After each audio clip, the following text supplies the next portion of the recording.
الشیطان الرجیم بسم اللہ الرحمن الرحیم وبہ نستعین وهو خیر المعین وصلی اللہ علی سیدنا محمد وآلہ الطاہرین اللہم صلی علی محمد وعلی محمد۔ آج آپ کی خدمت میں قرآن کریم و روایات اہل بیت علیہ السلام کی روشنی میں انسان اور جہان انسانی کے بیان کا سلسلہ شروع کیا جا رہا ہے، اور جس کتاب کا ہم نے انتخاب کیا ہے اس کتاب کا نام ہے الانسان فی عرف العرفان۔ یہ کتاب آیت اللہ حسن زادہ آملی رحمۃ اللہ علیہ کی ہے، اور اس کی چند شروحات ہمارے پاس حوزہ علمیہ کے نامور اساتذہ نے کی ہیں۔ یہ ظاہراً تو ایک پتلی سی کتاب ہے، لیکن اس کتاب کے معنی انتہائی عمیق اور وسیع ہیں۔ میں پہلے کتاب کا ایک تعارف آپ کی خدمت میں پیش کرتا ہوں، اور اس کی دو شروحات کے جو حوزہ علمیہ کے بزرگ اساتذہ نے لکھی ہیں، اور عرفان کے یہ اساتذہ ہیں، آغا حسن زادہ آملی رحمۃ اللہ علیہ کے شاگرد ہیں۔ پہلی جو اس کی شرح ہے اس کتاب کی، کیونکہ یہ کتاب الانسان فی عرف العرفان نیٹ پہ موجود ہے، البتہ عربی زبان میں۔ اصل یہ ظاہراً فارسی زبان میں ہے، اس کا عربی ترجمہ بھی ہوا ہے، اور عربی نسخہ ہی ہمارے پاس موجود ہے، اور نیٹ کے اوپر بھی یہ پتلی سی کتاب موجود ہے۔ اس کتاب کی ایک شرح ارمغان آسمان کے نام سے سید یوسف ابراہیمیان آملی کے بزرگ یہ اساتذہ شمار ہوتے ہیں، رہبر معظم کی طرف سے، جو آمل شہر ہے جہاں کے آغا حسن زادہ آملی جس شہر سے تعلق رکھتے ہیں، اس شہر کے امام جمعہ بھی رہ چکے ہیں، اور کئی کتابیں یہاں پہ پڑھاتے ہیں۔ الحمدللہ ان سے کسب فیض علم کا بھی ہمیں شرف حاصل ہے۔ تو یہ ایک استاد ہیں، ارمغان آسمان کے نام سے انہوں نے اس کی شرح کی ہے۔ دوسری شرح ہے اصول انسانی کے نام سے۔ اس شرح کے مصنف ہیں آغا حیدر ضیائی، یہ بھی حوزہ علمیہ کے بزرگ اساتذہ میں شمار ہوتے ہیں، اور آغا حسن زادہ آملی رحمۃ اللہ علیہ کے نامور شاگردوں میں سے ہیں۔ کتاب کی طرف ہم آتے ہیں، کیونکہ اس کتاب کا پہلے تعارف آپ کی خدمت میں ہو جائے، تاکہ آئندہ جو ہمارا سلسلہ گفتگو چلے اس میں ہمیں معلوم ہو کہ متن کہاں سے پڑھ رہے ہیں یا مطالب کس کتاب سے لیے جا رہے ہیں، اور انہی شروحات سے بڑے پیمانے پہ ہمارا استفادہ بھی ہوگا۔ اور اس طرف توجہ ہے کہ یہ شروحات در حقیقت انہوں نے آیات اور روایات کے ضمن میں شرح کی ہے۔ الانسان فی عرف العرفان میں 4 فصلیں ہیں۔ یہ آغا حسن زادہ آملی کی کتاب ہے۔ آغا حسن زادہ آملی نے پہلے وصیت کی تھی کہ یہ کتاب میری وفات کے بعد شائع کی جائے، لیکن رہبر معظم کا اسی مازندران کے صوبے کی طرف، شمال کی طرف جب ان کا سفر ہوا، پرانی بات ہے، تقریباً 20 سال یا 25 سال یا اس طرح سے کوئی سال ہیں کہ جب اس میں ممکن ہے کہ انہوں نے لکھا ہو، تقریباً اتنے ہی 15-20 سال پہلے جب رہبر معظم کا ادھر کا سفر ہوا، تو وہ آغا حسن زادہ آملی سے خصوصی ملنے کے لیے تشریف لے گئے۔ یعنی مازندران کا ان کا سفر تھا رہبر معظم کا، لیکن وہ آغا حسن زادہ آملی سے ملاقات کرنے کے لیے آمل شہر تشریف لے گئے، اور وہاں پہ ایرا جو ان کا گاؤں ہے جہاں پہ گھر ہے، وہاں پہ ان کی خدمت میں حاضر ہوئے، آغا حسن زادہ آملی کی خدمت میں رہبر معظم حاضر ہوئے۔ تو اس وقت انہوں نے اپنے شہر کی جانب سے، اپنی اور اپنے شہر کی جانب سے یہ کتاب انہیں ہدیہ کی تھی، اس لیے اس کتاب کے آغاز میں یہی اس کا بیک گراؤنڈ لکھا ہے، اور اس میں انہوں نے رہبر معظم کے لیے انتہائی تعریفی جملات بھی لکھے ہیں، اور اس کتاب کو ان کی شخصیت کے لیے ہدیہ کیا۔ بہرحال یہ ایک چھوٹا سا اس کا بیک گراؤنڈ تھا۔ یہ کتاب در حقیقت 4 فصلوں میں تقسیم ہوتی ہے۔ اس میں آغا حسن زادہ آملی کے مکاشفات بنیادی طور پہ تحریر ہیں، کئی مکاشفات، اور انہوں نے آغاز میں پہلی فصل قائم کی ہے حقیقت انسان۔ پہلی فصل یہ ہے کہ انسان کیا ہے، حقیقت انسان، اس کتاب میں انشاءاللہ تعالی اس موضوع کو آج ہم پڑھیں گے۔ دوسری فصل یہ ہے کہ اس رسالے یا اس کتاب میں کیونکہ کتاب کا نام ہے انسان فی عرف العرفان یا انسان در عرف عرفان، یا اردو ترجمہ اس کا بنتا ہے کہ انسان عرفان کی نگاہ میں۔ تو دوسری فصل یہ ہے کہ ہمارے اس رسالے میں یا اس کتاب میں عرفان سے کیا مراد ہے۔ عرفان کے کئی معنی آپ جانتے ہیں کہ معاشروں میں رائج ہیں۔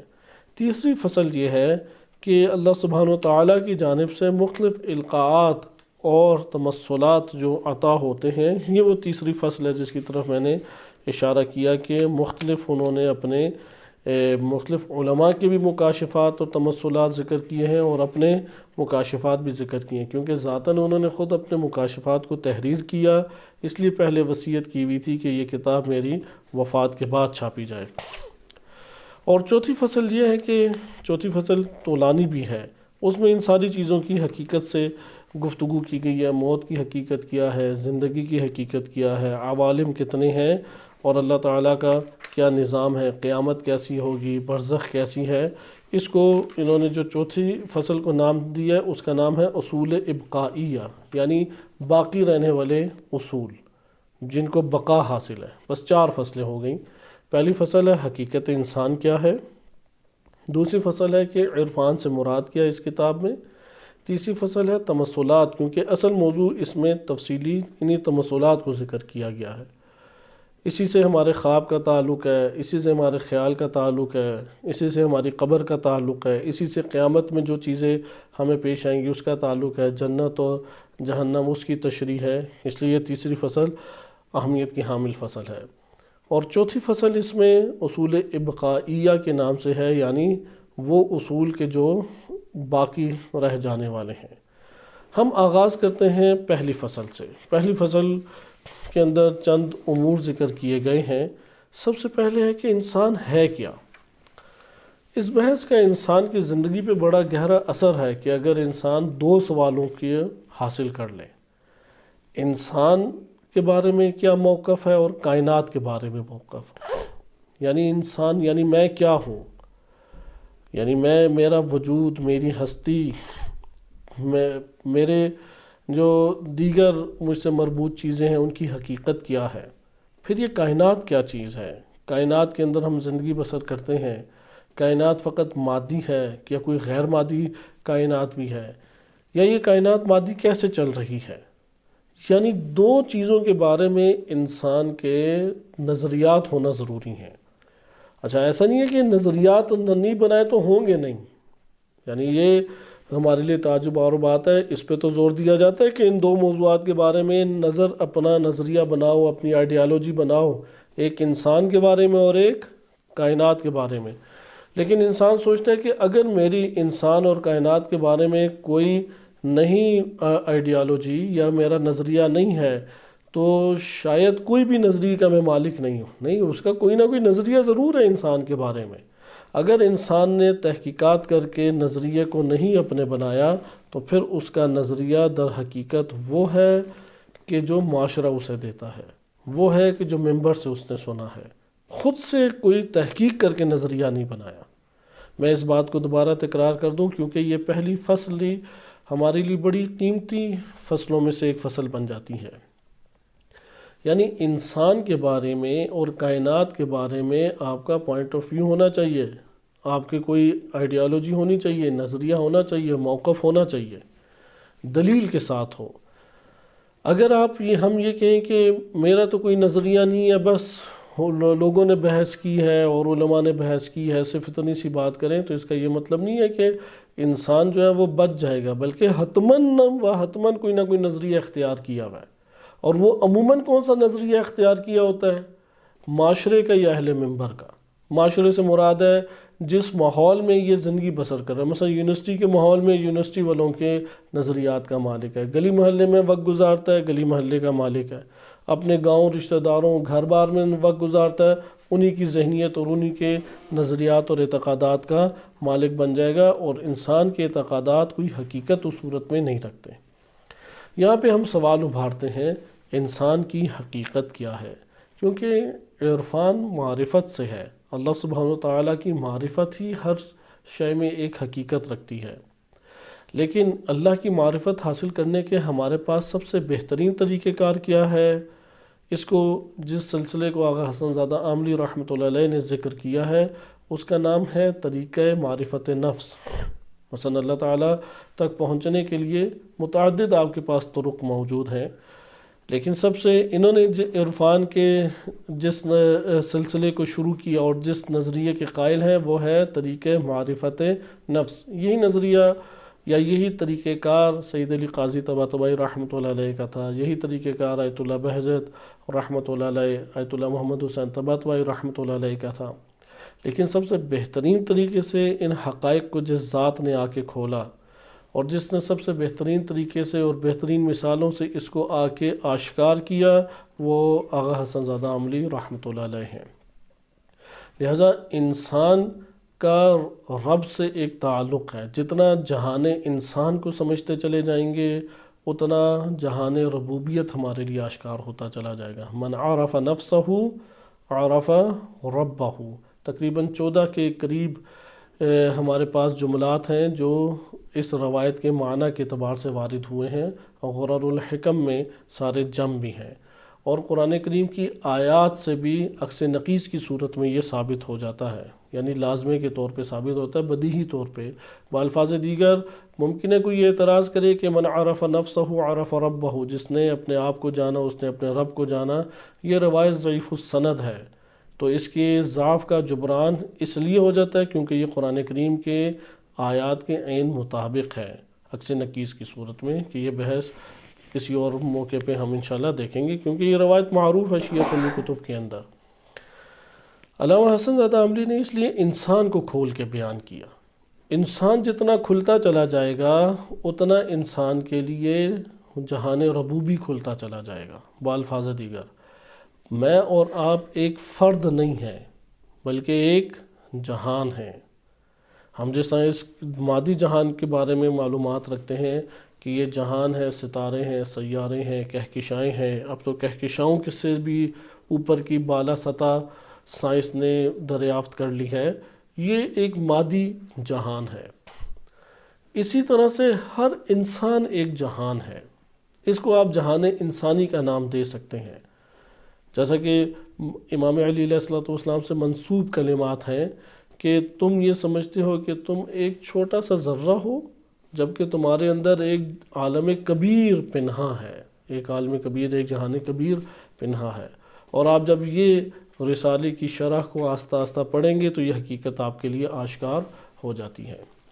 ہم ڈائریکٹ اپنے موضوع کے اوپر آتے ہیں کیونکہ اس کے اندر موضوعات ہمارے پاس کثیر ہیں جس کی تشریح وسیع پیمانے پہ چاہیے۔ قبل اس کے کہ تعریف انسان شروع کریں، انسان کے بارے میں ایک نو ہم سوال ابھارتے ہیں جو آپ ملاحظہ بھی اپنی ذات میں کریں گے۔ آپ دیکھتے ہیں کہ انسان ہونے کے ناطے ہم اپنے وجود میں اپنے مادی جسم کا بھی احساس کرتے ہیں، شیشے میں شکل اپنی دیکھتے ہیں، اپنے آپ کو بناتے سنوارتے ہیں، اپنے جسم کے ضرر سے بچاتے ہیں، اپنے جسم کے آرام اور اس کی صحت کا خیال رکھتے ہیں۔ بس جسم ایک حقیقت ہے، ہم یہ نہیں کہہ سکتے کہ انسان جسم نہیں ہے، کہ ہمیں نظر آ رہا ہے کہ جسم ایک حقیقت ہے۔ کوئی آ کے کہے کہ نہیں تمہارا جسم تم نہیں ہو، وہ کہیں گے اگر میرا جسم میں نہیں ہوں تو پھر کون ہے؟ میں خود اس کا وجدانی طور پہ احساس کرتا ہوں کہ یہ میں ہی ہوں، یہ میرا ہی جسم ہے۔ اگر یہ میرا جسم نہ ہوتا اور یہ میں نہ ہوتا تو اس کو جب ضرب لگتی ہے تو درد مجھے کیوں ہوتی ہے؟ اس کا یہ مطلب ہے کہ اس کا مجھ سے گہرا تعلق ہے۔ اچھا، لیکن یہ ایک مرحلہ ہو گیا، ہمیں حواس کے ذریعے سے نظر آ رہا ہے، احساس ہو رہا ہے، یہ جسم ہمارا حقیقت رکھتا ہے، ہمیں اس کا علم ہے۔ دوسرا، ہم بعض اوقات دیکھتے ہیں کہ آنکھیں بند ہوتی ہیں لیکن اندھیرا نظر نہیں آتا ہمیں۔ مثلا ہم سو رہے ہیں تو ہم کسی اور جہان کی سیر کر رہے ہوتے ہیں، اب جسم تو میرا نہیں کہیں گیا، آنکھیں بھی بند ہیں، حواس بھی بند ہیں، سب حواس ہمارے بند ہوتے ہیں، نہ کان سن رہے ہیں۔ آپ کو پتہ ہے نیند کہتے ہی اسی کو ہے۔ انسان کے 5 جو ظاہری 5 سینسز ہیں ان میں سب سے آخر میں جو اس کا بٹن آف ہوتا ہے، سوئچ آف ہوتا ہے، وہ کان ہے۔ اس لیے فقہی احکام میں بھی ہے کہ جب کان سے آواز سنائی نہ دے تو یہاں پہ وضو ٹوٹ گیا۔ اگر کسی کی آنکھیں بند ہوں تو وضو نہیں ٹوٹتا، لیکن اگر اس کو آواز بھی نہ سنائی دے رہی ہو تو وضو ٹوٹ گیا۔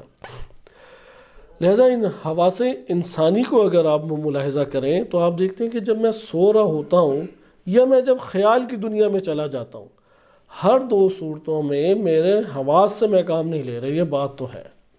لیکن پھر انسان سوچتا ہے کہ میں دیکھ کیسے رہوں، کیسے مجھے دکھائی دے رہا ہے۔ مثال کے طور پہ اگر آپ کو کسی سے کوئی جھگڑا ہو گیا یا کوئی عزت ذلت کے مسائل آپ کے پیدا ہو گئے، ناگواریاں آپ کے لیے جنم لے گئیں، اب آپ ممکن ہے کہ کوئی جھاڑو دے رہے ہوں، برتن دھو رہے ہوں، کھانا بنا رہے ہوں، کوئی چیز خریداری کر رہے ہوں، لیکن اپنے نفس میں پوری لڑائی کر رہے ہوتے ہیں۔ ایسا ہوتا ہے یا نہیں؟ اور اپنے نفس میں اس بندے کو دیکھ بھی رہے ہیں، سارے کے سارے آس پاس اس کی در و دیوار اور ساری کی ساری چیزیں بھی آپ کو اپنے وجود میں نظر آ رہی ہیں۔ ایسا ہے یا نہیں؟ یہاں پہ انسان سوچتا ہے کہ یہ جہان کیا ہے، پھر بس یہ دوسرا جہان ہمارے لیے ہو گیا، میں ہی ہوں، لیکن مجھے یہ یقین ہے میرا جسم یہ نہیں ہے، کیونکہ میرا جسم تو حواس سارے میرے سوئچ آف تھا ان کا، وہ تو سو رہے تھے، وہ تو بالکل فعال اور متحرک نہیں ہے۔ اسی طریقے سے میری آنکھیں بند ہیں کہ میں ان آنکھوں سے نہیں دیکھ رہا، یہ بھی مجھے یقین ہے، خواب ہے، خیال ہے، بس اس کا یہ مطلب ہے کہ یہ کوئی ایک ایسی جگہ ہے کہ جہاں پہ میں یہ ساری چیزیں دیکھ رہا ہوں بغیر اس آنکھ کے، بغیر حواس کے دیکھ رہا ہوں۔ کیونکہ آنکھ تب دیکھتی ہے جب روشنی ہو، اب تو اندھیرا ہے، روشنی نہیں ہے۔ خود سائنس اس حوالے سے کوئی بہتر سے بہتر کوئی تشریح نہیں پیش کر سکی، الجھاؤ کا ہی شکار ہے۔ مثلا وہ کہے گی کہ سر کے اندر آپ کے بعض سیلز ہیں، اس سیلز کی وجہ سے آپ کو ایسا نظر آتا ہے۔ آپ کہیں گے بھائی دکھائی تو آنکھوں سے ہی بالآخر دیتا ہے نا، ادھر کون سی میری حصہ ہے کہ جو میں بغیر آنکھوں کے دیکھ لوں؟ تو ادھر بھی سائنس خاموش ہو جاتی ہے، کیونکہ سائنس حص سے باہر کسی چیز کو بیان ہی نہیں کر سکتی۔ سائنس کا کل جو عمارت سائنس کی کھڑی ہے، وہ کل کی کل عمارت کس پر کھڑی ہے؟ وہ حس کے اوپر کھڑی ہے، 5 سینسز کے اوپر، اور ایکسپیریمنٹ مشاہدے پہ کھڑی ہے۔ اس لیے وہ حس سے باہر کی کائنات کو سائنس بیان ہی نہیں صحیح کر سکتی۔ بہرحال آپ نے یہ دوسرا مشاہدہ کیا کہ ہاں ہمارے اندر ایک چیز ہے جس میں مجھے صورتیں نظر آتی ہیں، جس میں مجھے پوری کی پوری کہانی نظر آتی ہے، پورا کا پورا واقعہ نظر آتا ہے، یہ میرے اندر ایک جہان ہے۔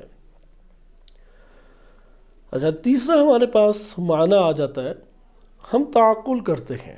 جب میں تعقل کرتا ہوں تو کوئی صورت نہیں بن رہی ہوتی۔ مثلا جب آپ میتھمیٹکس میں اعداد کو پڑھ رہے ہوتے ہیں، حساب کتاب لگا رہے ہوتے ہیں، تو ممکن آپ غور کریں گے کوئی ممکن ہے صورت نہیں بن رہی آپ کی۔ بہت سارے آپ عقلی باتیں ایسی کر رہے ہوتے ہیں جس میں آپ کے ذہن میں کوئی صورت نہیں بن رہی۔ مثلا میں ابھی بیان کرتا ہوں، انسان جو ہے وہ ایک ایسی ذات ہے جو اپنے ارادے سے حرکت بھی کرتی ہے، اور انسان حرکت کرنے کے ساتھ ساتھ عقل و فکر سے سوچتا بھی ہے، تعقل بھی کرتا ہے۔ اب جب میں یہ ساری بات بیان کر رہا ہوں، کوئی صورت آپ کے ذہن میں بن رہی ہے؟ آپ دیکھ رہے ہیں کہ صورت نہیں بن رہی لیکن معنی ہے۔ یہ تیسرا ایک جہان ہمارے لیے آ جاتا ہے۔ اب یہ آپ اس کے اوپر جتنا غور کرتے جائیں گے، یہ دنیا آپ کے لیے کھلتی چلی جائے گی۔ اس لیے ممکن الوجود، یعنی جو اللہ سبحانہ وتعالیٰ کے علاوہ جو مخلوق ہے جسے آپ کہہ لیں، وہ ان 3 جہانوں سے ایک تعلق رکھتی ہے۔ ایک مادی جہان ہے، ایک وہی صورت والا جہان ہے جسے خواب اور خیال سے آپ نے تعبیر کیا، اور ایک فقط معنی والا جہان ہے جسے عقل سے تعبیر کیا۔ حقیقت انسان اسی طریقے سے ہے، اسی کی ہم ابھی تفصیلات میں اور عمق میں جائیں گے۔ یعنی یہ وہ چیز ہے کہ آپ اپنے وجود میں خود اس کا احساس کر رہے ہیں۔ انسان کو اللہ تعالیٰ نے اس دنیا میں در حقیقت نشو و نما کے لیے بھیجا ہے، اس لیے وہ مادہ سے بالآخر اس نے نکلنا ہے۔ موت کا مطلب یہ ہے کہ مادی مرحلہ ختم، بقیہ 2 مرحلے قائم ہیں انسان کے لیے۔ اس لیے آغا حسن زادہ عاملی رحمۃ اللہ علیہ فرمایا کرتے تھے کہ تم خلق ہوئے ہو ہمیشگی کے لیے۔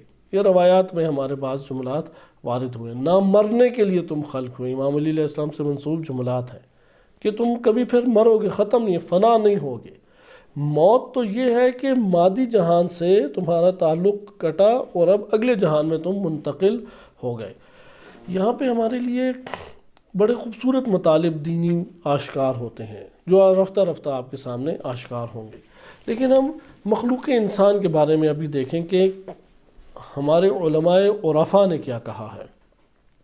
مثلا اہل منطق آئے، غور و فکر انہوں نے کیا، انہوں نے کہا کہ انسان جو ہے وہ حیوان ناطق ہے، یعنی ایک ایسا حیوان ہے کہ جو گفتگو نطق کرتے ہیں، بولنا کبھی زبان سے ہوتا ہے اور کبھی عقل سے ہوتا ہے۔ بہرحال بولا، انسان عموماً بولتا ہی تب ہے کہ جب وہ اپنے باطن کو استعمال کرتا ہے۔ سوال یہاں پہ پیدا ہوتا ہے کیا حقیقت انسان بھی یہی ہے؟ حیوان سے مراد کیا ہے؟ حیوان علمی دنیا میں ایک ٹرم ہے، ایک اصطلاح ہے۔ حیوان کا یہ مطلب اصلاً نہیں ہوتا فقط جانور کو حیوان نہیں کہتے۔ جب ہم حیوان لفظ استعمال کرتے ہیں یا آیات روایات میں حیوان کا کلمہ استعمال ہوتا ہے، اس سے مراد ایک ٹرم ہے، ایک سمبل ہے، وہ ایک اصطلاح ہے یا بالفاظ دیگر۔ وہ کیا ہے اصطلاح؟ انسان کی مادی جتنی بھی ضروریات ہیں اس کا پورا کرنا، یا مادے سے انسان کی جو چیزیں مربوط ہیں اسے کہتے ہیں حیوانیت۔ بس حیوانیت انسان کے مادی مرحلے کو ذکر کرتی ہے، درست ہے؟ مثلا میرے جسم کی ضروریات ہیں، کھانا پینا ہے، اشتہا ہے، اگر میرے اندر بھوک کی شہوت نہ ہو میں کھا پاؤں گا؟ نہیں کھا پاؤں گا۔ پیاس کی شہوت نہ ہو میں اپنے بدن کو محفوظ رکھ پاؤں گا؟ نہیں۔ سونے کی شہوت ہے، جنسی شہوت ہے، شہوات ہیں انسان کی نفس کے اندر اللہ نے رکھی ہیں اور وہ بدن سے مربوط ہیں۔ لہٰذا یہاں پہ ہمیں یہ معلوم ہوا کہ حیوانیت در حقیقت بدن کی بقا کے لیے ضروری ہے۔ حیوانیت اس دنیا کی مادی زندگی کے لیے ضروری ہے۔ اسی حیوانیت کے اندر اللہ تعالیٰ نے حقوق رکھ دیے انسانوں کے درمیان، واجبات اللہ تعالیٰ نے رکھ دیے، نان نفقہ کے واجبات ہیں، ایک دوسرے کی خدمت خلق کے اعتبار سے ذمہ داریاں ہیں، پڑوسی کے حقوق ہیں، دوست کے حقوق ہیں، رشتہ داروں کے حقوق ہیں۔ اللہ سبحانہ وتعالیٰ نے نظام بنایا ہے اس کا، لہذا حیوانی پہلو ہے۔ جب تک ہماری مادی ضروریات ہیں، یہ مادی ضروریات کیا بیان کرتی ہیں کہ حیوانی ہماری ضروریات ہیں۔ اس کو عرفان ایک اور طرح سے بیان کرتا ہے۔ یہ جو میں نے نقطہ ذکر کیا ہے یہ سمجھانے کی غرض سے، عرفان اس پہلو کو ایک اور طریقے سے بیان کرے گا۔ ہمارے پاس حیوان ناطق ایک تعریف معروف ہے کہ جو منطق میں کی گئی ہے، علم منطق، لاجک بھی اسے کہتے ہیں، اس میں کی گئی ہے۔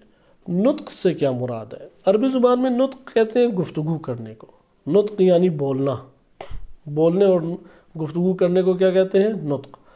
ایک دفعہ زبان سے بولا جاتا ہے اور ایک دفعہ عقل کی زبان سے بولا جاتا ہے، ہر دو کو نطق کہتے ہیں۔ اب اہل منطق نے آ کے یہ کہا کہ انسان ایک ایسی مخلوق ہے کہ جس کی بدن کی ضروریات بھی ہیں، لیکن وہ پورے جہان اور جہان میں بسنے والی مخلوقات سے جدا ہو جاتا ہے اپنے عقل کے دوش پہ۔ لہٰذا بدن کی ضروریات اور عقل کو ملا دیا جائے تو اس سے انسان بن جاتا ہے۔ ہمارے ہاں اہل حکماء آئے، اہل حکمت آئے، انہوں نے اس تعریف کو کاملاً قبول نہیں کیا۔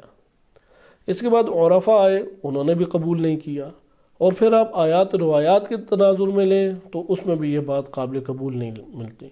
لیکن اتنا حصہ قابل قبول ہے یا نہیں؟ ہاں، ہم کہیں گے منطق والوں نے ادھوری تعریف کی ہے۔ یہ دو پہلو انسان کے ہیں، اس کا ہم انکار نہیں کرتے کہ یہ دو پہلو نہیں ہیں۔ ہمارا حیوانی جنبہ ہے، ہمارے بدن کی ضروریات ہیں، ہمارے جسم کی ضروریات ہیں، اسے ہم نے بالآخر پورا کرنا ہے۔ اسی طریقے سے انسان زبان سے بھی بولتا ہے، انسان عقل سے بھی بولتا ہے، اس کا انکار نہیں ہے۔ اس لیے آغا حسن زادہ عملی نے آغاز میں یہ کہا کہ انسان علم میزان میں عرف الانسان فی علم المیزان بانہ حیوان ناطق، انسان کی حقیقت علم میزان یعنی علم منطق میں بیان کی گئی ہے حیوان ناطق۔ وَهَذَا التعریف عند المنطقی، یہ منطقی کی نظر میں، اہل منطق کے جو ماہر ہیں ان کی نظر میں یہ ڈیفینیشن ہے انسان کی۔ کیوں انہوں نے یہ ڈیفینیشن کی؟ لِتَمْيِيزِ الْإِنسَانِ مِنْ سَائِرِ الْحَيْوَانَاتِ، تاکہ وہ حیوانات، تمام حیوانات سے انسان کو جدا کر دیں۔ اچھا، یہ تعریف تام و کامل، منطقی کی نظر میں یہ کامل ڈیفینیشن ہے انسان کی۔ اذ ان الانسان نوع من انواع الحیوان ایضا، کیونکہ بلا شک و شبہ حیوان کی کئی انواع ہیں، ان میں سے ایک انسان ہے۔ وتمیزه من سائر الحیوان هو انه الحیوان الناطق، اور انسان کا تمام حیوانات سے جدائی اہل منطق کی نگاہ میں کیا ہے؟ وہ حیوان ناطق کے طور پہ ہے۔ لیکن کہتے ہیں کہ اگر ہم آگے بڑھیں، اذا ارتفعنا عن علم المیزان، علم میزان سے آگے بڑھیں، منطق سے آگے بڑھیں، ہوتے ہیں نا مختلف علوم میں، ہم کہتے ہیں یار ٹھیک فزکس ایک علم ہے لیکن فزکس سے تھوڑا آگے بھی تو بڑھو، کیمسٹری سے تھوڑا آگے بڑھو، علم منطق سے آگے بڑھیں اور پہنچے علم فلسفہ پہ۔ وَوَصَلْنَا إِلَى الْكُتُبِ الْحِكْمَةِ، خصوصاً حکمہ المطالعہ، حکمہ مطالعہ ملا صدرہ کے فلسفے کو کہتے ہیں۔ وبالأخص الصحف العرفانی الأصیلہ، اصلیہ، اور جو کتابیں عرفانی موضوعات کے اوپر لکھی گئیں تو ہم وہاں دیکھیں گے لَوَجَدْنَا أَنَّ الْوُجُودَ مُسَابِقٌ لِلْحَقِّ۔ اب یہاں سے تھوڑی دقیق بات شروع ہو جاتی ہے۔ میں خلاصے کے طور پہ پہلے تعریف پوری کر دوں اور پھر میں اس کی آپ کے سامنے شرح کرتا ہوں، کیونکہ آپ اگر انسان کا صحیح تعین نہیں کریں گے آپ کو چیزوں کا نہیں پتہ لگے گا۔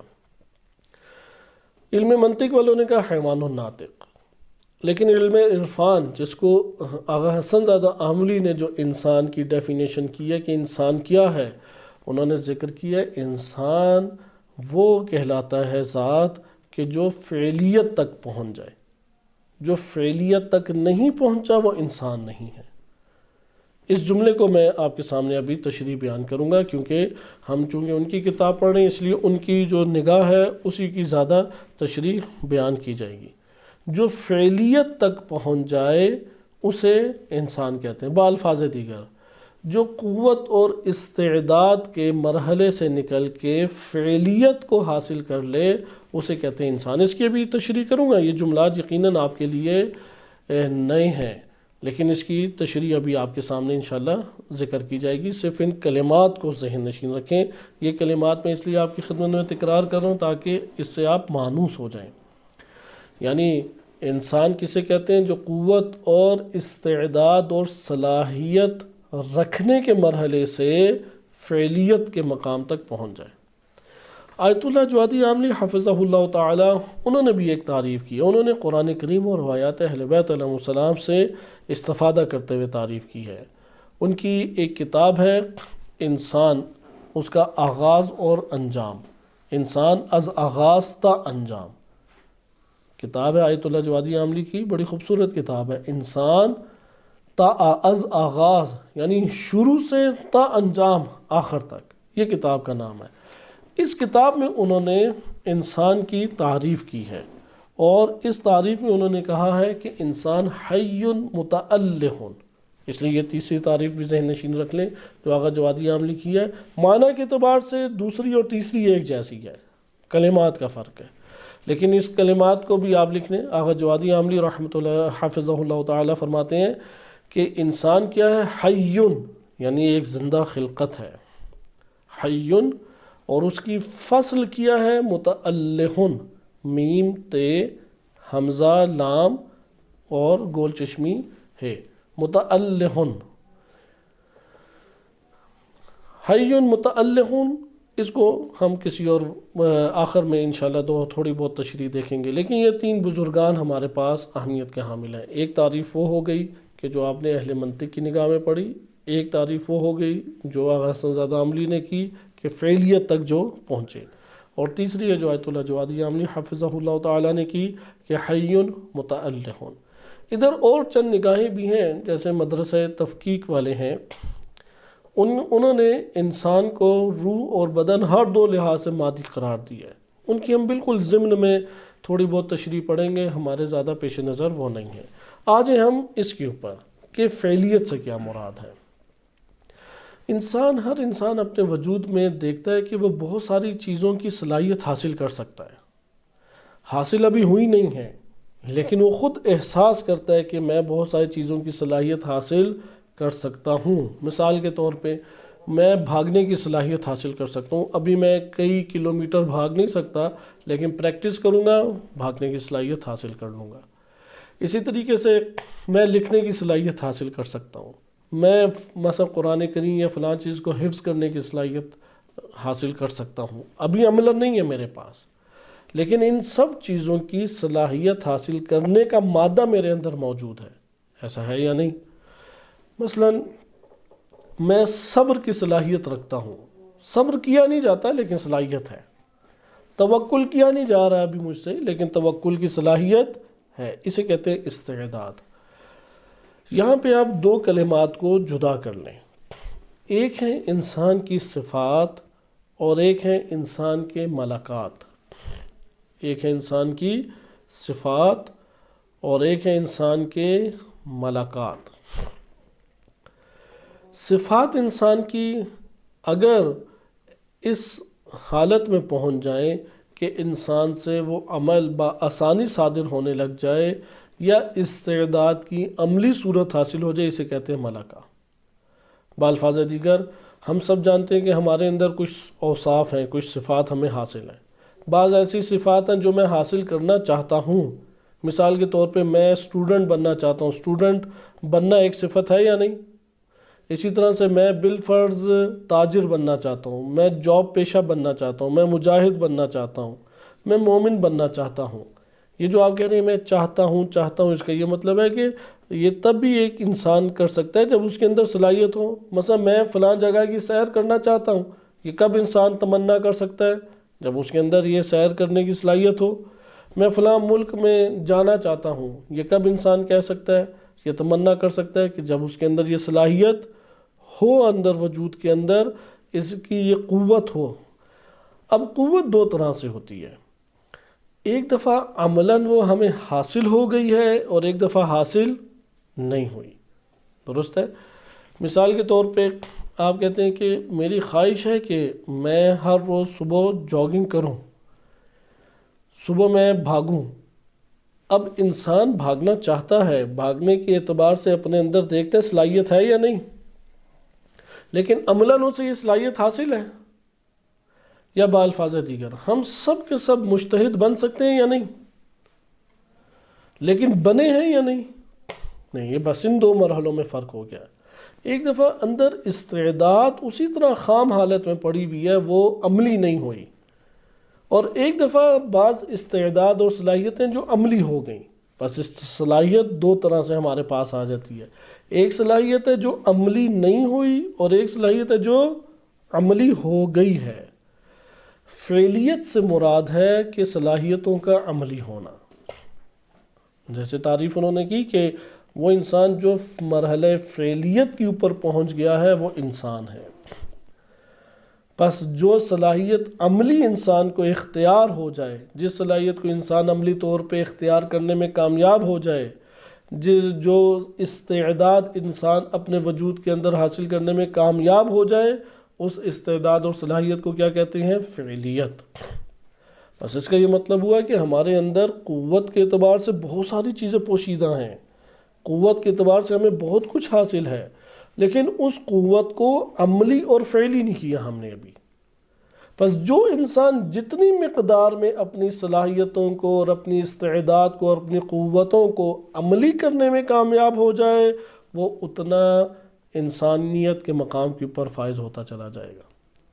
لہذا اللہ تعالیٰ نے اس دنیا میں ہمیں بھیجا ہی اسی غرض کے لیے ہے، یعنی بیج ہمارے اندر رکھ دیے اللہ تعالیٰ نے، ان بیجوں کو ہم نے نشوونما دے کے عیاں کرنا ہے اپنی سرزمین کے اوپر۔ جس نے جتنے اپنے وجود میں صلاحیتوں کو عملاً حاصل کر لیا، وہ اتنا مقام انسانیت پر فائز کہلائے گا، اور جتنا ادھورا رہ گیا اتنا ہی حیوانی مرحلے کے اوپر رہ جائے گا۔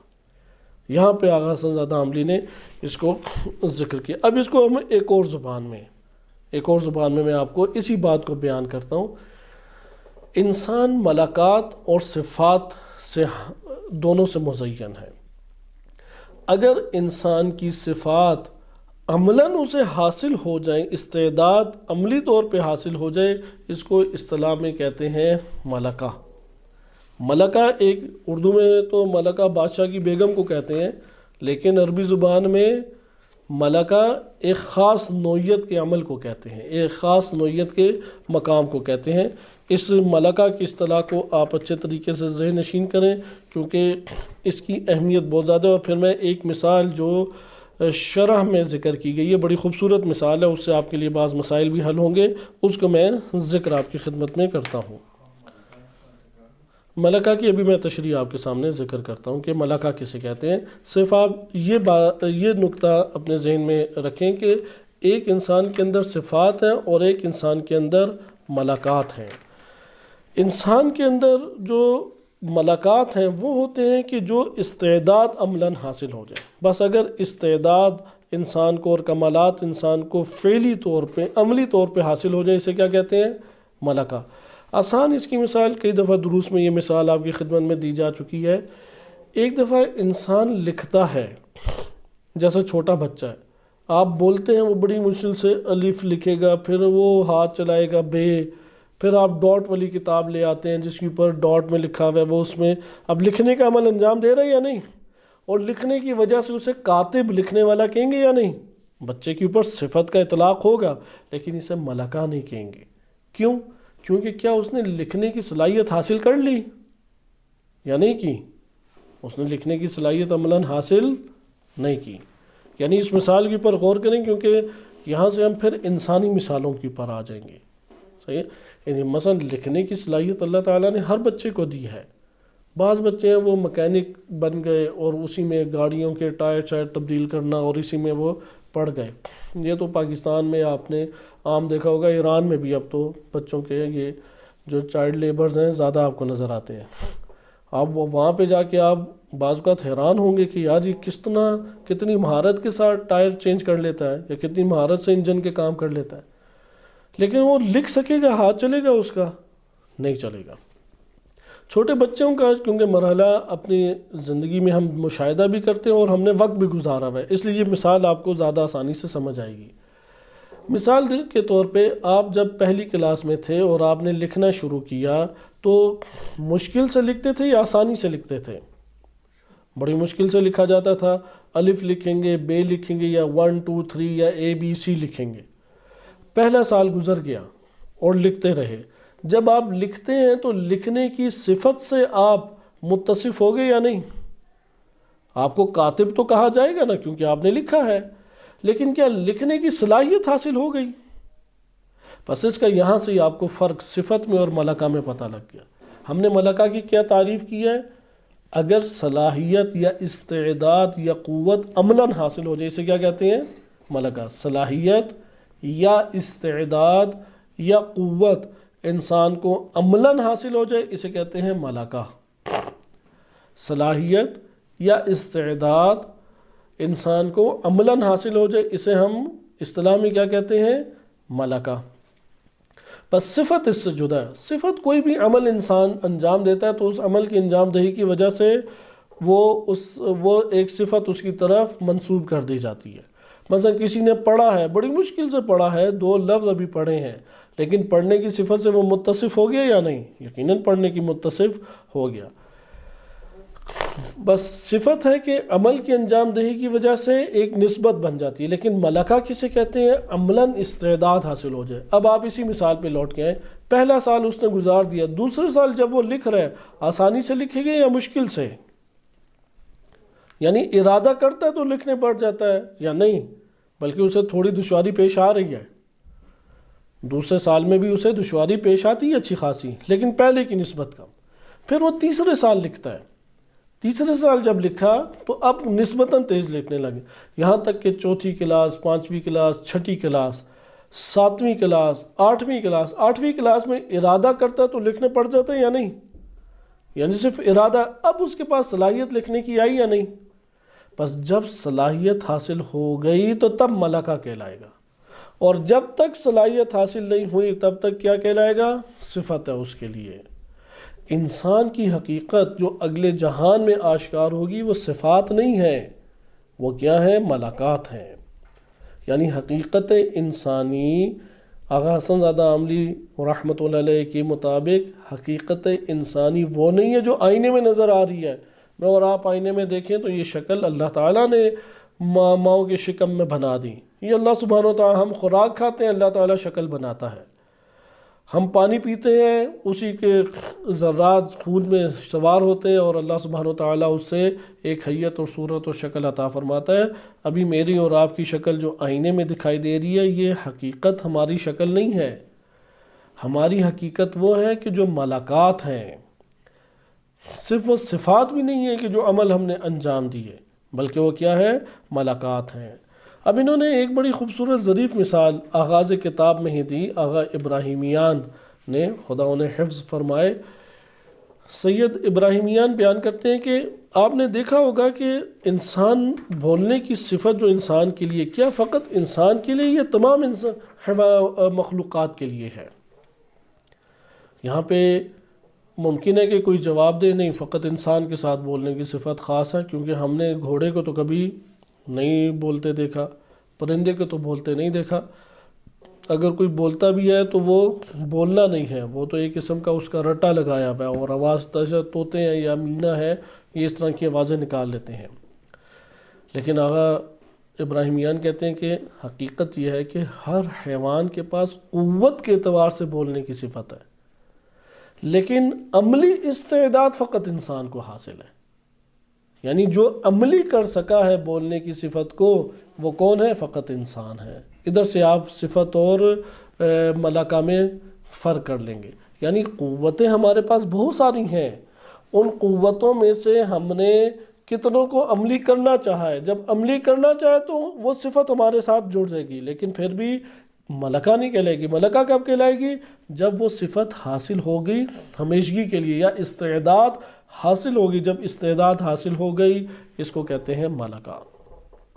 اس لیے انہوں نے ذکر کیا کہ اگر عموماً لوگوں سے سوال پوچھیں تو لوگ کہیں گے فقط انسان ہے اس کائنات میں جو بول سکتا ہے۔ آپ ان سے سوال کریں کہ کیا بقیہ حیوانات وہ بول سکتے ہیں؟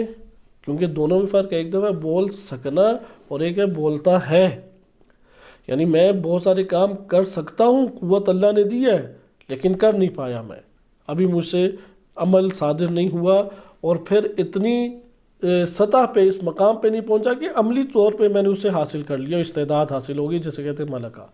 کہتے ہیں لیکن قرآن سے اگر آپ آ کے پوچھیں تو قرآن واضح طور پہ یہ بات بیان کرتا ہے کہ نہیں، اللہ سبحانہ وتعالیٰ نے ہر چرند پرند حیوانات حشرات کو بولنے کی صلاحیت قوت کے اعتبار سے دی ہے، بے شک عملی نہیں ہے۔ قوت کے اعتبار سے اللہ نے کائنات کے امور کو، حتیٰ ذرات کو اللہ تعالیٰ نے قوت کے اعتبار سے بولنے کی صفت دی ہے، لیکن عملی نہیں ہے۔ کیسے ہمارے پاس اس کی دلیل کیا ہے؟ اس کی دلیل سورہ نمل آیت نمبر 16 ہے۔ ارشاد باری تعالیٰ ہوتا ہے، اس لیے ایک ولی اللہ آئے، اور ولی اللہ اگر پودے کو یا اگر پرندے کو یا جانور کو یا حشرات کو اگر گویائی دے کے اسے بلوا لے تو وہ یہ کام کر سکتا ہے اللہ کے اذن سے۔ اگر اس کے اندر بالکل بولنے کی صلاحیت ہی نہ ہوتی تو کبھی بھی نہ بول پاتا۔ اس کا بول دینا اس بات کی دلیل ہے کہ اس میں صلاحیت تھی، لیکن اس نے اسے فعلی مرحلے پہ، عملی مرحلے میں نہیں پہنچایا۔ تو ولی خدا اس کے ساتھ ایسا ایک ربط قائم کرتا ہے اور اس کی صلاحیت کو اس کے وجود میں آشکار کرتا ہے اور عملی اسے جامہ پہناتا ہے، جس کے نتیجے میں پھر وہ گویا ہو سکتا ہے۔ جیسے کہ سلیمان علیہ السلام کے بارے میں قرآن میں وارد ہوا ہے، وَوَرِثَ سُلَيْمَانُ دَاوُودَ، سلیمان جو ہے وہ داؤد کے وارث بنے۔ داؤد علیہ السلام کو سلطنت مل گئی تھی، اس سلطنت کو پھر سلیمان علیہ السلام نے حاصل کیا، اور پھر پوری دنیا کے اوپر انہوں نے اس کو نافذ کیا۔ وقال، سلیمان علیہ السلام نے کیا فرمایا؟ یا ایہا الناس، لوگو، علمنا منطق الطیر، ہمیں تعلیم دی گئی ہے پرندوں کی باتوں کی۔ منطق یعنی گفتگو، پرندوں کی گفتگو کی تعلیم ہمیں دی گئی ہے۔ وَأُوتِينَ مِن كُلِّ شَيْءٍ، ہر شے ہمیں عطا کی ہے۔ إِنَّ هَذَا لَهُوَ الْفَضْلُ الْمُبِينُ، یہ بار الہ کا فضل مبین ہے۔ اب یہاں پہ آپ نے اسی کے آگے تسلسل دیکھیں تو چونٹی سے بات کی یا نہیں کی؟ چونٹی کی باتیں سن لیں۔ اسی طرح پرندہ غائب تھا تو اس پرندے کے غائب ہونے کی صورت میں کہا کہ یہ آیا تو میں سخت ترین عذاب اسے دوں گا اور ذبح کروں گا۔ تو اس نے آ کے کہا کہ میں ایک ایسی سلطنت دے کے آیا ہوں، اور ملکہ سبا کی اس نے خبر دی سلیمان علیہ السلام کو۔ یہاں پہ گفتگو پرندے نے کی یا نہیں کی؟ بس اس کا یہ مطلب ہے کہ یہ پرندے قوت رکھتے ہیں، لیکن فعلی مرحلے پہ ان کی قوت نہیں پہنچی۔ جیسے ہم بہت ساری قوتیں رکھتے ہیں لیکن فعلی مرحلے کی پر وہ قوت نہیں پہنچی ہوئی۔ اسی طریقے سے قرآن کریم نے سورہ فصلت آیت نمبر 21 میں ارشاد بیان کیا ہے کہ ہماری جلد اور اعضاء بولیں گے روز قیامت۔ یہ تو اسی دنیا کی بات تھی، اب قیامت کے مرحلے میں آپ پہنچ جائیں۔ وَقَالُوا لِجُلُودِهِمْ لِمَا شَهِدْتُمْ عَلَيْنَا، وہ کہیں گے، یعنی انسان کہیں گے اپنی جلدوں کو، جلد یہ سکن کو کہیں گے تم نے ہمارے ہی برخلاف گواہی دے دی، تو کیوں یہ کام کیا؟ لما شہدتم علینا، ہمارے برخلاف تم نے کیوں گواہی دی؟ یعنی میری اور آپ کی جلد بولے گی یہ پروردگار اس نے یہ کام کیا تھا، ہاتھ بولے گا یہ کام کیا تھا، آنکھ بولے گی اس نے یہ دیکھا تھا، کان بولے گا اس نے یہ سنا تھا، پاؤں بولیں گے یہ چل کے وہاں گیا تھا، خود یہ گواہی دیں گے۔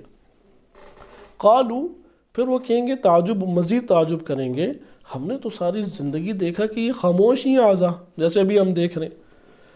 وہ پوچھیں کہ انطقنا اللہ الذی، تمہیں یہ کس چیز نے گویا کر دیا، تم بولنے کیسے لگے؟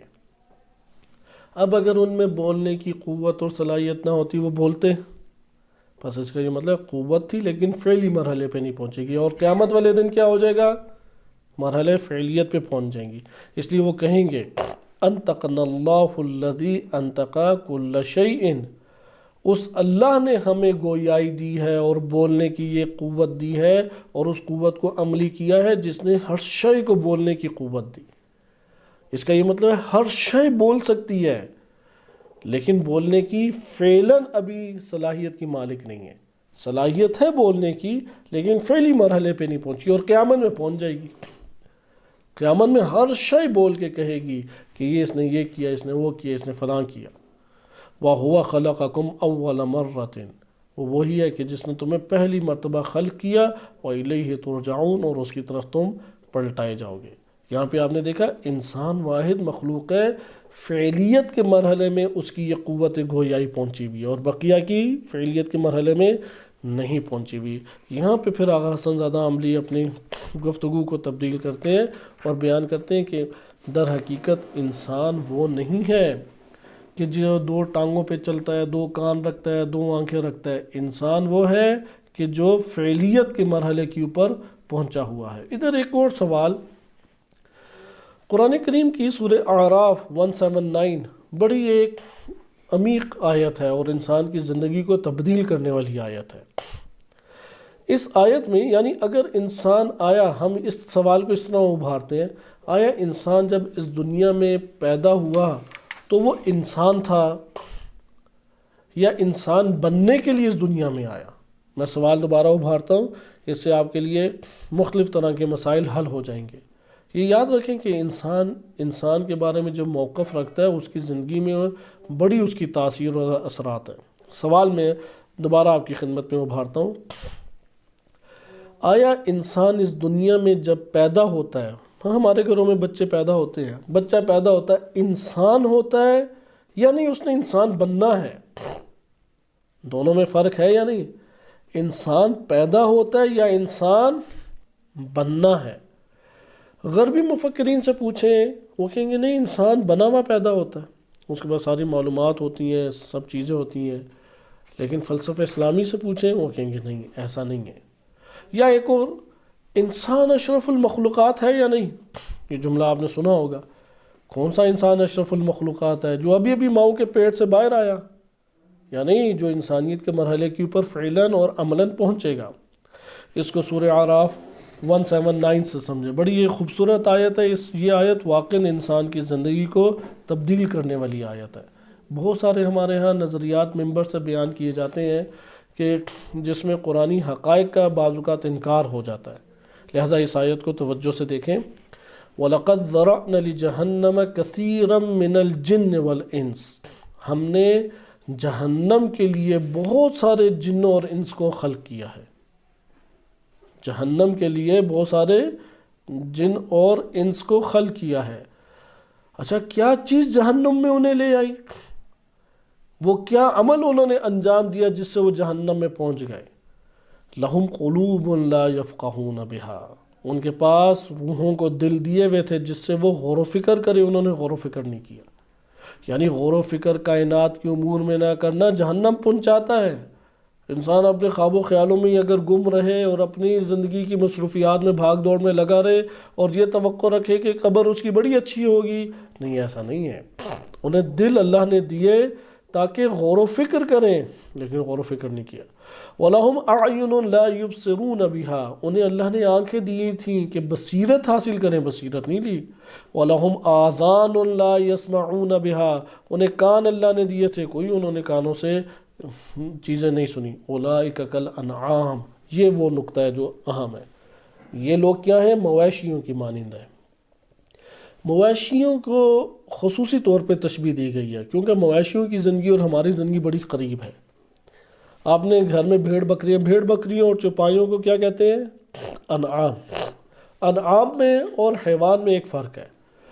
ہر انعام حیوان ہے لیکن ہر حیوان انعام نہیں ہے۔ بالفاظ دیگر ہر بھیڑ بکری گائے بھینس مرغی اور اسی طرح سے دیگر وہ حیوان ہے لیکن ہر حیوان وہ نہیں ہے۔ کیوں؟ بعض حیوان درندے ہوتے ہیں، بعض حیوان جو ہوتے ہیں وہ بالفرض کسی اور مویشی بھی نہیں ہے، پالتو بھی نہیں ہے، جنگلی ہوتے ہیں، درندے نہیں ہیں لیکن جنگلی ہیں۔ جیسے زیبرا ہو گیا، گدھے کی ایک نسل سے ہے، جنگلی ہے۔ زرافہ ہو گیا، جنگلی ہے، درندہ نہیں ہے۔ درندے وہ ہوتے ہیں جو چیڑ پھاڑ کھاتے ہیں، بھیڑیا ہے، چیتا ہے وغیرہ۔ یہ ہیں چوپائے۔ چوپائے کیا کرتے ہیں؟ بے ضرر ہوتے ہیں، کسی کو کچھ نہیں کہتے، صحیح ہے۔ دیگر مخلوقات میں کسی کو کاٹ مارتے ہیں، چڑیا اوپر بیٹھی رہے گی، کھاتی رہے گی، اس کے منہ کے اندر سے کچھ لے جائے وہ لے جانے دے گا۔ مویشیوں کو آپ نے دیکھا ہوگا، لیکن آپس میں لڑتے ہیں۔ مویشی کا کل کام کیا ہوتا ہے؟ صبح سویرے جب وہ اٹھتا ہے تو پہلی فکر کیا کرتا ہے؟ ناشتے کی۔ جملہ بول دیں کیونکہ ان کے کھانے کو ناشتہ نہیں کہتے لیکن ناشتے کی فکر کرتا ہے۔ ناشتے سے پیٹ بھر لیا، اب اپنے غذا کی معاش کے لیے نکلے گا تاکہ غذا لے کے آئے، دوپہر کے کھانے، رات کے کھانے، گھر بار کا اہتمام کرے، بیوی بچوں کا اہتمام کرے۔ مویشی جو ہے وہ فیملی بنا کے رہتا ہے، اس لیے وہ بھیڑ بکریاں آپ نے دیکھے ہوگی اپنے بچوں کو پالتی ہیں، انہیں دودھ پلاتی ہیں، ان کی صفائی ستھرائی کا خیال رکھتی ہیں۔ اور جب وہ پیٹ بھر جاتا ہے اور شہوت پوری ہو جاتی ہے تو زمین پہ اپنا سینہ ٹیک کے سو جاتی ہیں۔ بعض کھڑے کھڑے سوتے ہیں، بعض زمین پہ سینہ ٹیک کے سو جاتے ہیں۔ اگر انسان کی زندگی بھی بس اسی طرح گزرے، جیسے بھینس ہے وہ سوچنے کا کام نہیں کر سکتی۔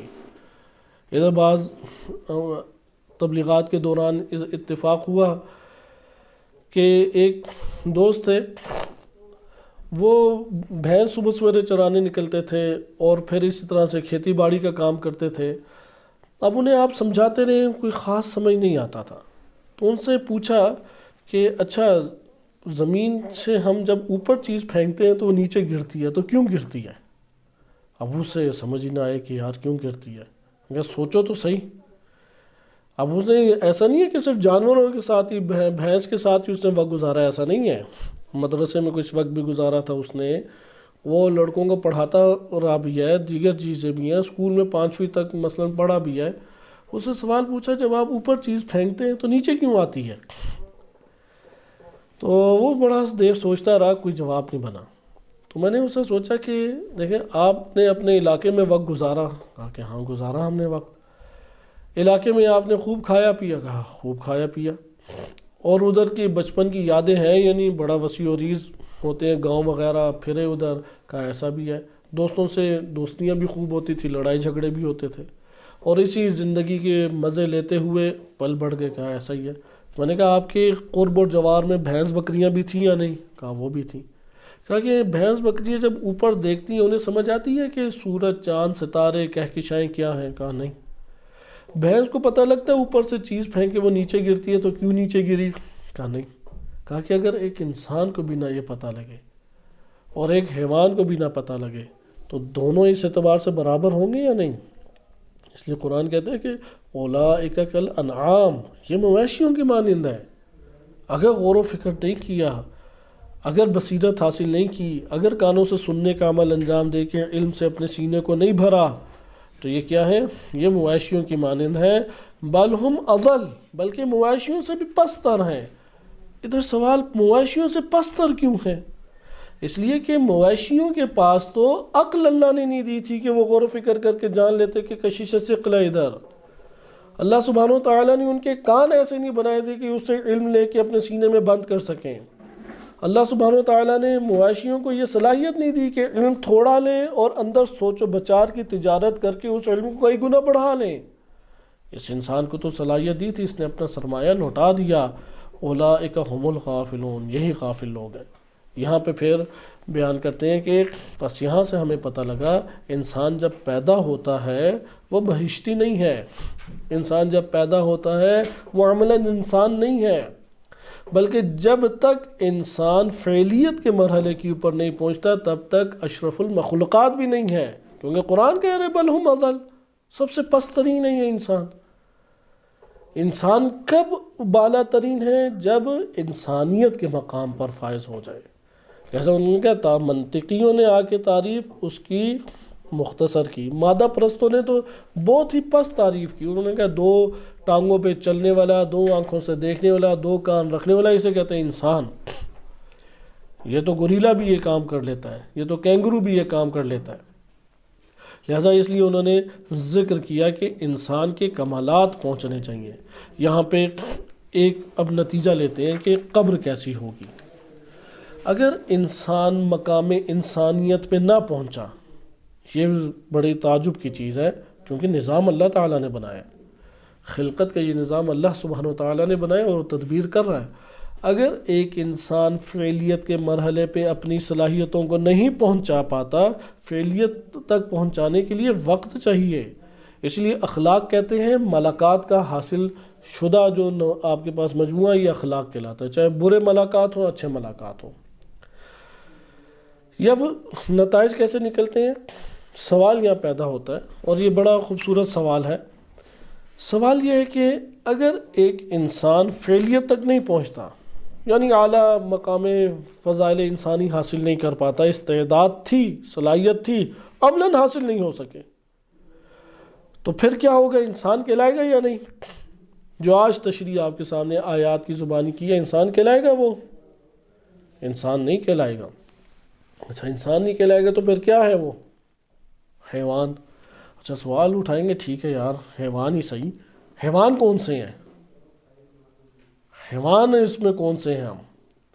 حیوانات تو انواع و اقسام کے حیوانات ہیں۔ بس پہلی صورت دیکھیں، انسان کون کہلائے گا؟ جو مقام انسانیت پر فعلاً پہنچ گیا، یعنی صبر کی صلاحیت حاصل ہوگی، توکل کی صلاحیت حاصل ہوگی، اثار قربانی کی صلاحیت حاصل ہو گئی، عقل و شعور کی صلاحیت حاصل ہوگی، علم حاصل کرنے کی صلاحیت حاصل ہو گئی، اگر پھرنے کی صلاحیت ہو، کھانے پینے کی فقط صلاحیت ہو، اپنے رشتہ داروں کے مسائل سنتے ہوئے بس اسی دنیا میں گم رہنے کی صلاحیت ہو، یہ انسان نہیں کہلائے گا۔ یہ مشابہ ہے انسان سے، انسان نہیں ہے۔ انسان حقیقت انسانی کیا ہے کہ جو فعلیت کے طور پہ ان چیزوں کو حاصل کر لے، جیسے لکھنے کی صلاحیت حاصل کر لے تب کہلائے گا کہ یہ لکھ سکتا ہے۔ اس سے پہلے کاتب کہا جائے گا، لیکن کہیں گے لکھنے کی صلاحیت حاصل نہیں ہوئی۔ مثلا جو تازہ ڈرائیونگ شروع کرتا ہے، ہم کہیں گے ڈرائیونگ کرتا ہے، لیکن ڈرائیونگ کی صلاحیت ابھی حاصل نہیں ہوئی۔ جب وہ ڈرائیونگ کر لے، یعنی چلا کے اس کو صلاحیت مکمل حاصل، ہم کہیں گے یہ اب ڈرائیور ہے۔ اسی طریقے سے انسانی کمالات ہیں، جو انسانی کمالات کو فعلاً و عملاً حاصل کرنے میں کامیاب ہو جاتا ہے وہ انسان ہے۔ ادھر کوئی سوال پوچھے کہ اگر وہ فعلیت کے مرحلے پہ نہیں پہنچا تو پھر کیا ہے؟ کہیں گے حیوان، اولئک کالانعام، جو قرآن نے کہا مویشی ہے، یعنی ان کی مانند ہے۔ مانند کیوں کہا؟ کاملاً مویشی کیوں نہیں کہا؟ کیونکہ مویشی وہ ہوتا ہے جس کے پاس اس صلاحیتوں کو حاصل کرنے کی قوت ہی نہیں تھی۔ بولنے کی تو قوت تھی لیکن بقیہ کمالات انسانی کی قوت نہیں تھی۔ اس کے پاس تو یہ قوت تھی، اس نے حاصل نہیں کی۔ اس کے پاس تو تھی نہیں کہ حاصل نہیں کی، اس کے پاس تو قوت حاصل کرنے کا مادہ تھا لیکن حاصل نہیں کی۔ لیکن اب جب میں انسان نہیں ہوں تو کون سا حیوان ہوں؟ اس کا جواب دیتے ہیں آپ وہ پھر حیوان ہیں کہ جس حیوان کو اپنے وجود میں حاصل کیا، اور اس کے اوپر ہمارے پاس باقاعدہ احادیث مبارکہ ہیں۔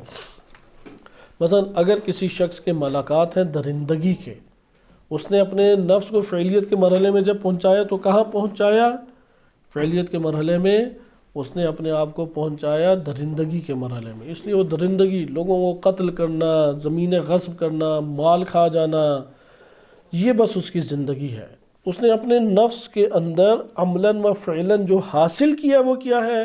درندگی۔ بالفاظ دیگر اگر میں انسان نہیں ہوں تو پھر میں حیوانی مرتبے پہ ہوں، لیکن کون سا حیوان ہوں؟ طرح طرح کے انواع و اقسام کے حیوانات ہیں۔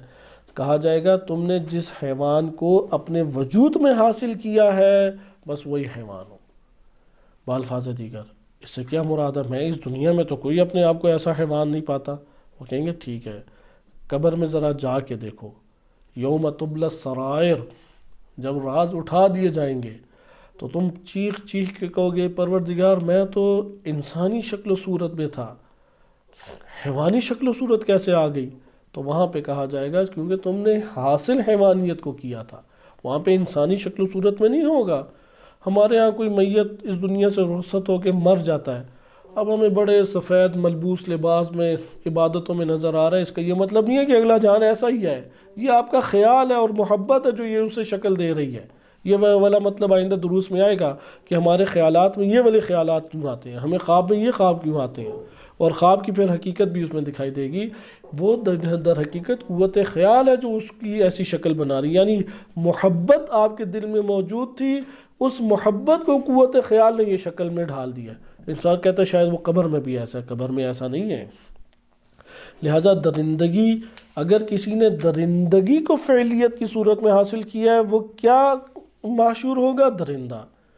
اگر کسی نے ہیلہ گری کو، فریب کاری کو، جیسے تاجر طبقہ ہے، ناپ تول میں کمی پیشی کرے گا، نہ خالص مال کو خالص بنا کے پیش کرے گا، ملاوٹ شدہ کو خالص بنا کے اس کے سامنے ظاہر کرے گا، فریب دیا ہے ساری عمر، دھوکہ دیا ہے، وہ جب محشور ہوگا قبر میں تو پھر لومڑی کی صورت میں محشور ہوگا۔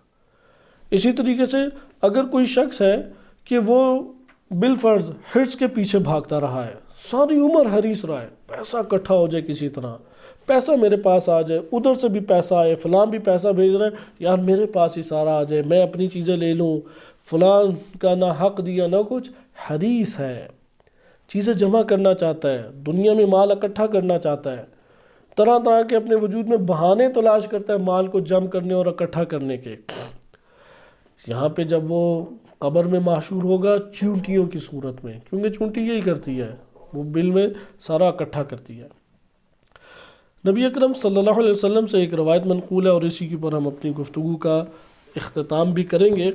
یہ روایت ہمارے پاس کتب میں وارد ہوئی ہے، مجموع البیان میں بھی ہے، کہ قرآن کی ایک آیت ہے یوم ینفخ فی الصور، کہ جب سور پھونکا جائے گا، جب سور پھونکا جائے گا، فَتَأْتُونَ أَفْوَاجًا، تو تم گروہ در گروہ آؤ گے۔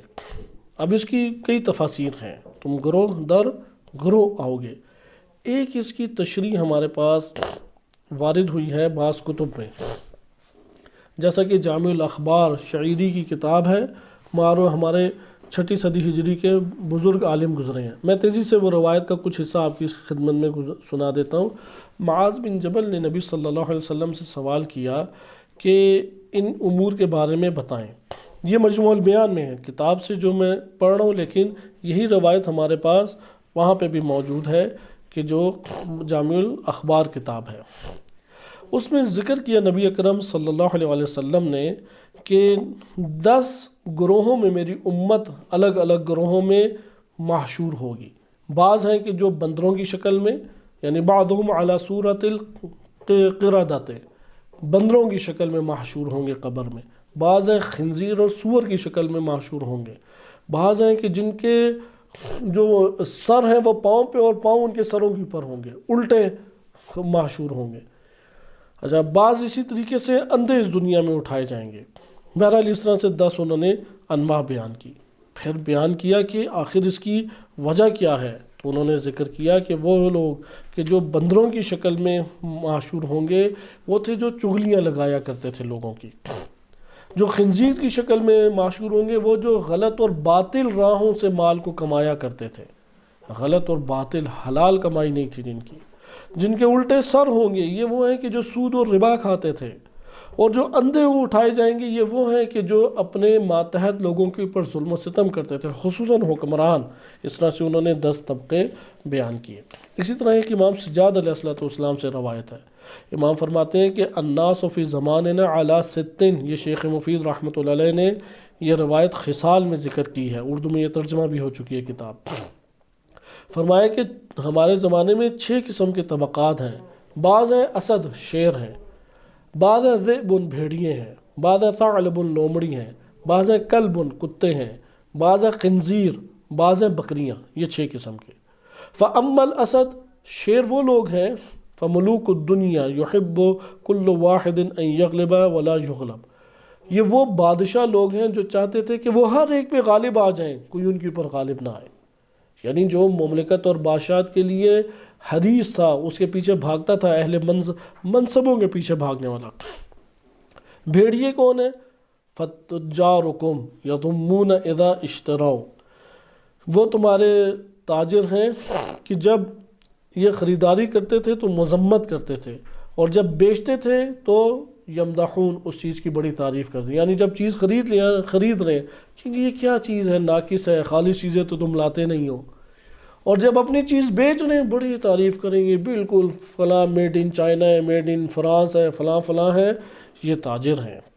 اسی طریقے سے ثعلب کون ہے؟ وہ لوگ کہ جو اپنے ادھیان کے ذریعے سے لوگوں کا مال کھاتے تھے۔ کتے کون ہیں؟ وہ لوگ جو اپنی زبان کے ذریعے سے لوگوں کے اوپر بھونکتے ہیں، اور اپنے زبان کے شر کی وجہ سے لوگ اس کا احترام کرتے ہیں، اس سے بچنے کے لیے لوگ کیا کرتے ہیں؟ اس کا احترام کرتے ہیں۔